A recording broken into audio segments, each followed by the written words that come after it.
네, 이번 시간에는 데이터를 그룹별로 집계하는 방법에 대해서 알아보도록 할게요. 뭐, 일반적으로 데이터가 뭐 수십만 건이 있다라고 하면은 이 데이터에 대한 특징을 알기가 좀 힘들어요. 그냥 데이터가 상반기에 3,000개 팔렸고 하반기에 4,000개 팔렸다. 이런 이제 데이터셋들이 있는 거죠. 이게 데이터가 많다 보면은 이게 딱 한눈에 요약해서 보기가 힘들다라는 거예요. 근데 이 집계라고 하는 함수를 쓰면은 내가 알고 싶은 단위로 지역별로는 거래량이 몇인가, 또는 지역 상품별로는 거래량이 어떻게 되느냐, 어떤 내가 알고 싶어 하는 값을 기준으로 거기에 대한 그 상태값을 알 수가 있게 되는 거죠. 좀 약간 처음에는 힘들 수 있지만 되게 생각보다 쉽게 풀어갈 수가 있어요. 내가 데이터가 이런 식으로 총 하나, 둘, 셋, 넷, 다 6개의 데이터셋이 있어요. 근데 여기에서 내가 지역 상품별로 뭔가 데이터를 집계하고 싶다라고 하면은 지역 상품을 그룹 키로 이제 설정을 하게 되는 거예요. 그러면은 지역 상품이 같은 데이터끼리 이렇게 뭉쳐지게 됩니다. A01 프로덕트 1은 두 건이 있는데 거기에 대한 데이터가 한 그룹이 되는 거고, 그 다음에 A01 프로덕트 2도 모으고, 그 다음 A02 프로덕트 2도 모으는 거예요. 결국 내가 이 그룹별로 같은 애들끼리 이렇게 분리가 되는 거예요. 그 다음에 여기 같은 키에서 내가 어떤 값을 볼 수가 있어요. 지역 상품별로 총 판매량이 뭔지 알고 싶다. 아니면 지역 상품별로 평균 거래량이 몇인지 알고 싶다. 아니면 맥스, 이런 식으로 이 집단에 대한 어떤 값을 만들어낼 수 있다는 거죠. 그러면은 얘는 지역 상품은 2개 건이 있지만 평균 거래량을 알고 싶다라고 하면은 이 2건의 평균 값을 산출할 수 있다는 거죠. 그럼 여기에서 지역 상품별로 평균 거래량을 보면은 A01 지역의 프로덕트 1은 평균적으로 3,500개가 팔리는구나. 그 다음에 A01 지역의 프로덕트 2는 7,500개 정도 팔리는구나. 이게 뭐 그냥 미국 지역의 냉장고, 미국 지역의 TV가 7,500개 팔리는구나. 그 다음에 얘는 뭐 인도 지역의 TV는 11,000개가 팔리는구나. 어떤 그냥 이렇게 딱 보면 프로덕트 2가 그냥 전체적으로 잘 팔리는구나, 이런 속성을 알아낼 수가 있다는 거죠. 집계 함수를 통해 가지고. 근데 내가 어떤 집계를 함에 있어 가지고 집계 키를 지역으로만 내가 알고 싶다. 내가 상품에 대해서는 그렇게 지금 현재 알고 싶은 단위가 아니다. 라고 해서 내가 그룹 키를 지역으로만 지어주게 되면은 같은 지역끼리 또 이제 스플릿이 됩니다. 그러면은 A01 지역에 대해서 거래량이 총 4건이 있는 거죠. 프로덕트는 무시하는 거예요. 뭐 다른 키도 지역에 대해서만 내가 그룹 키로 설정을 했기 때문에. 그럼 그룹 키로 설정한 게 같은 것끼리 거래량이 총 평균적으로 몇이냐를 이제 확인을 해보면은 이런 식으로 나오게 돼요. A01 지역, A02 지역에서 평균 거래량이 A01 지역은 5,500, A02 지역은 11,000이다. 그냥 A02 지역, 뭐 인도 지역이 11,000개가 팔린다. 잘 팔리고 있구나. 이 정도의 인사이트를 얻을 수가 있는 거죠. 근데 지금 제가 그룹 키를 2가지를 좀 다르게, 첫 번째에선 지역 상품, 두 번째는 지역으로 설정을 했는데, 이 그룹 키에 따라서 결국은 다른 결과를 얻어낸다는 거예요. 그냥 지역으로만 했을 때는 A02 지역이 잘 팔리는구나, 이 정도밖에 얻어낼 수가 없지만, 지역 상품으로 치면은 프로덕트 2가 잘 팔리는구나라고 하는 추가 정보를 얻어낼 수 있다는 거죠.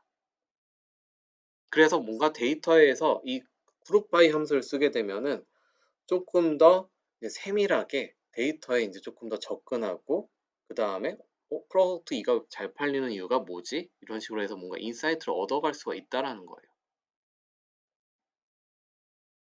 이런 이제 지역 레벨로 내가 이 그룹 바이를 하는 이유는 나중에 이런 문제로 들어갈 수 있습니다. 예제를 한번 보여주면은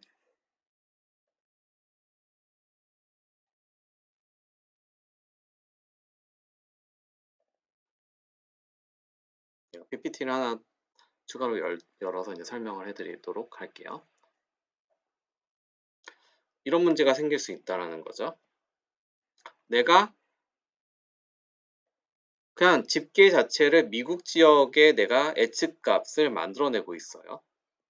근데 그냥 내가 미국 지역에 10,000개가 팔린다라고 예측을 한다라고 하면은 예측 단위를 그냥 미국 지역으로 그냥 쓴다라고 하면은 미국에는 10,000개가 진짜 팔리긴 해요. 하지만 실제로 내가 필요한 거는 생각을 해보면은 미국 지역에는 캘리포니아 창고도 있고 플로리다 창고도 있어요. 근데 우리가 예측값을 그냥 미국엔 10,000개가 팔린다라고 예측을 한다라고 하면은 문제가 발생할 수 있는 거죠. 10,000개인데 얘에다가 5,000개, 얘에다가 5,000개를 그냥 주는 거죠. 왜냐면은 미국 지역에는 실제 더 세부적으로는 어떤 창고 레벨, 유통 창고들이 있는데 그 창고까지 들어가지 않으니까 그냥 10,000개, 10,000개를 2개 지역에다가 내가 뿌려줘야 된다. 그냥 쉽게 말하면 5,000개씩 줄 수도 있는 거죠. 하지만 이 플로리다 창고 같은 경우는 이미 너무 잘 팔려서 더 이상 스탁이 없어요. 하지만 캘리포니아 같은 경우에는 잘 안 팔려가지고 1+1 행사하면서 막 내야 되는 거죠. 약간 어떻게 보면 이 지역에 대한 특성이 있는데 내가 어떤 상품을 예측할 때 그냥 미국 지역에 대해서만 예측을 해버리게 되면은 이게 무시되고 그냥 5,000개, 5,000개를 주는 거죠.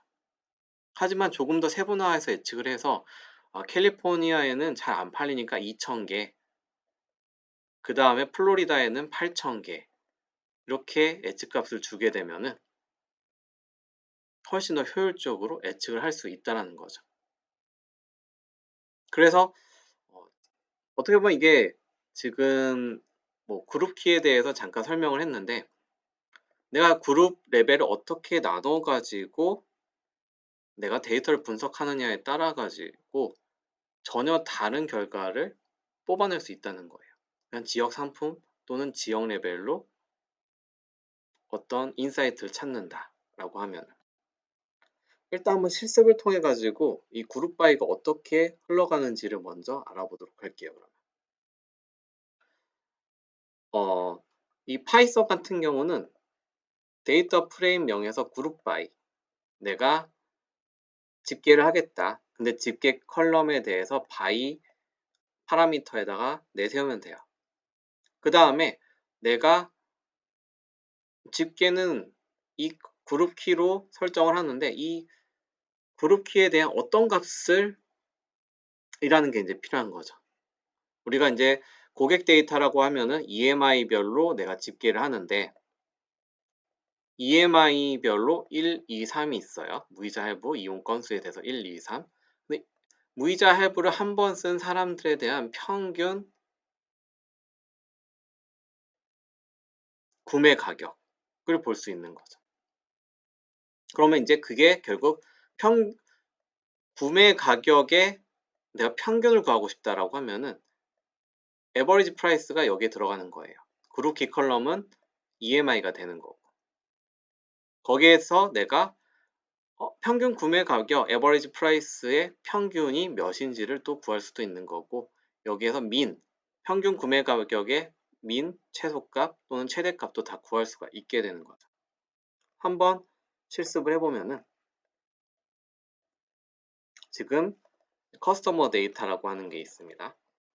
커스터머 데이터라고 하는 곳에서 우리가 그룹 키는 EMI로 설정을 하는 거죠. 무이자 할부 건수. 그러면은 커스터머 데이터 점 그룹 바이 Shift 탭 누르면 바이는 그룹 키. 근데 EMI별로 어떤 값을 보고 싶으냐? 여기는 average price를 보고 싶다. 그리고 여기에 내가 적용할 함수는 평균이다. 라고 하면은 무이자 할부는 총 3건이 있으니까 무이자 할부 하나를 쓴 사람들의 평균 구매 가격의 또 평균을 구한 거예요. 평균 구매 가격의 최대값을 구하면은 이렇게 되는 거고 민값은 이렇게 되는 거고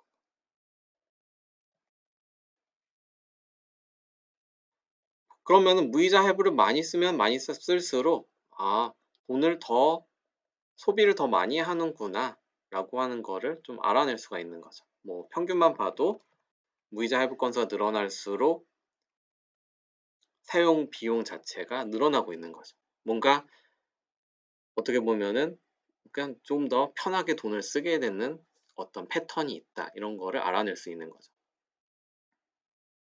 근데 이런 식으로 그룹 바이를 하게 되면은 그룹 키가 인덱스 컬럼으로 설정이 돼요. 이런 식으로. 그래서 이런 이제 그룹 데이터 변수에다가 저장을 하고 그냥 우리가 일반적으로 보는 데이터로 만들고 싶으면 reset index 해서 그룹 키를 이제 그냥 원래 있던 기존 컬럼에다가 매핑을 시킬 수도 있는 거죠. reset index 시키면은. 그래서 이 결과를 그룹 데이터에다가 저장을 해주는 거죠. 그 다음에 기본적으로 우리가 어그리게이트 함수라고 하는 그 함수 이름으로 이 민값이 들어가게 돼 있으면은 이게 뭐에 대한 민값인지 모르는 거죠. 이래서 이제 rename 컬럼 해서 딕셔너리로 민을 우리가 average price min이라고 하는 걸로 바꾸고